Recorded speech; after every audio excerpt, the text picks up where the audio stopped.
Hey guys, welcome back to Coach Hall Writes. In preparation for the 2020 AP Lang exam, I thought it might be helpful to review the different types of passages you could encounter for rhetorical analysis. Regardless of the time period of the passage that you're given or the type of passage that you're given, a rhetorical analysis essay basically entails that students analyze how the writer uses rhetorical choices, and you're going to be presented with one of these three following wordings. And so it's really important that you recognize what your prompt is actually asking you to analyze and that you convey that in your essay itself. Make sure that you are actually addressing the prompt. Each rhetorical analysis passage is going to be between approximately 600 and 800 words. This does not mean that passages that are shorter are automatically easier, nor does it mean that contemporary passages are automatically easier. However, that is the general word count range that we are working with. That being said, sometimes the speech or letter is within that range. However, sometimes it's not. So there might be words in the prompt to indicate to you that you are only reading a portion of the entire text. So they might tell you it's an excerpt, they might tell you it's the introduction or the conclusion. They might also tell you that it's a prologue. For instance, if it's a memoir, they might give you the prologue of the memoir, things like that. So be mindful of these words because it's going to help you understand the function of your passage in relation to the text as a whole if it's not the entire text. Let's say that you open up your passage on exam day and you realize that it's a speech. What you want to do as you're reading the prompt is identify the audience and the occasion. So to whom is the speaker speaking? So what do you know about that group of people? Do they have any shared values? Why are they gathered there? And then you also want to think about the occasion. So is it a rally? Is it a funeral? Is it a graduation? So why are those people gathered there to hear this particular speech? And if possible, think about this in terms of historical context. So some of this information might be given to you in the prompt itself, or you might have outside knowledge of it perhaps from maybe a history class, or sometimes as you're reading the passage, the historical significance becomes clear. So you want to think about the relationship between the speaker, the audience, and the occasion. It's important to remember that speeches are delivered orally, and so the audience is hearing the speech, they're not reading it. Now you, as the AP student, are reading it, and so there are certain things that you might notice, but the audience wouldn't have noticed. So we don't want to analyze things like dashes or maybe even the use of italics, because that was done to make the written form of the speech make sense, but it was not a meaningful choice that the speaker made. So we want to look for these big picture choices. So maybe it's repetition, maybe it's comparison, or maybe they're contrasting something. You could also look for appeals. So what is creating that appeal? So if it's logical, is it because they're using facts or statistics? If it's an emotional appeal, is that tied to the occasion? So are they appealing to patriotism? Is that relevant to the actual event? So we want to make those connections. We want to look for these meaningful choices. So if you're really not sure, think about it this way. Let's say you have two friends and you're trying to convince them both to go to prom, but friend A is really social, not going to be hard to convince them. Friend B, on the other hand, is really antisocial, probably doesn't want to go. So you're going to have to give them different speeches. The speech that you would give to friend A is going to have different choices than the speech that you would give to friend B. And that's because you know your audience. So think about how your speaker, when you're reading the passage, is tailoring these choices to the audience.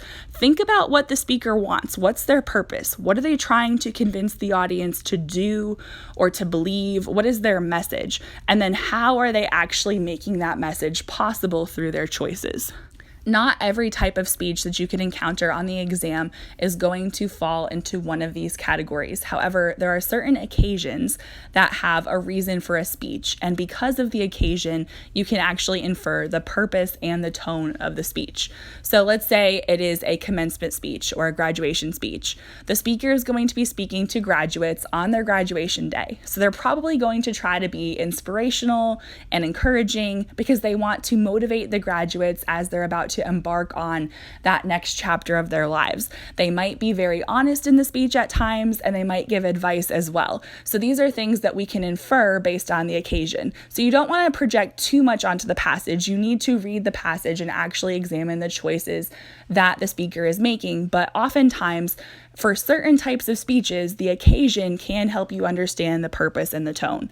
Now, like I said, not every speech is going to fall into these categories, but these are some of the major types of speeches that you might encounter. However, it's entirely possible that your speech could just be because of a convention or a rally, but you would still know how to analyze the tone based on the occasion as well, because there is a reason that the speaker is speaking and they have a purpose for giving that speech. Letters, like speeches, have a direct audience. And so in the prompt, you're going to be told to whom your writer is writing. So you're going to be told who the recipient of the letter is. Now, depending on how it's formatted, you might be given the salutation of the letter, which would show you how the person wrote their greeting. So you could also make some inferences based on how they greet the person. If it's a parent writing to a child, they might be a bit more casual and informal. If it is a subordinate writing to their superior or somebody writing to somebody in power, they're probably going to use a much more formal greeting because they want to establish a certain tone. So keep that in mind. Now, sometimes letters have one recipient. That's the usual case. However, it is possible that a person could write a letter to a group of people, like an entire family or a committee, but that should be clear from the prompt as well. So letters are often highly personal. We, right now in our society, do email or texting, but for much of human existence, letters were a very prominent form of communication. And so it's important to recognize that sometimes the letter that you're reading is the initial contact, meaning that your writer decided to write the letter and start the conversation.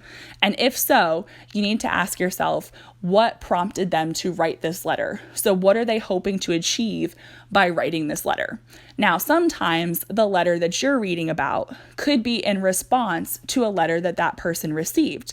Now, that's usually indicated in the prompt itself and in the actual letter. They might say like, oh, I received your letter, or I'm sorry it took so long to respond to you, something like that. So that you would know that there's a correspondence that's already started. So this would help you understand the exigence and also possibly the purpose behind the letter. Because letters are in a written form, the writer has to make certain choices to help convey a certain tone to achieve their purpose. So if you've ever received a text message from somebody and you're like, oh man, that sounded really rude, and then you talk to the person about it and they're like, I didn't mean it to be rude, it was probably because of the way they wrote it. And so with letters, you want to examine the different choices and how those choices create a certain tone. Is it a civil tone?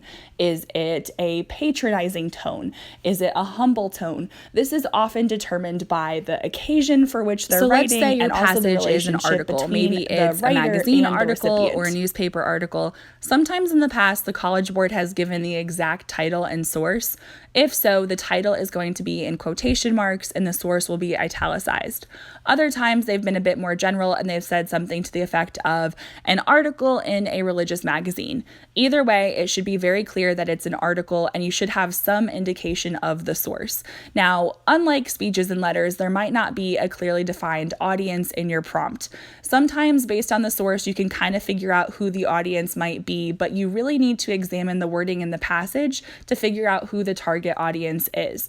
So there might be phrases like those of us above the age of 35, in which case the writer is presumably including him or herself in that group and talking to that group of people. Or maybe they make a bold statement like teachers and lawmakers need to take action. Well, presumably they're trying to target teachers and lawmakers. So you need to figure out who would benefit from this message. Who is the writer targeting? And like anything else, you need to figure out what the purpose is. So what prompted the person to write this article? What is it in response to? Because usually articles have to be very timely based on something that has happened in recent events. At the beginning of the video, I talked about how your passage might be an excerpt of a longer work. And so one way this could present itself would be an excerpt of a memoir.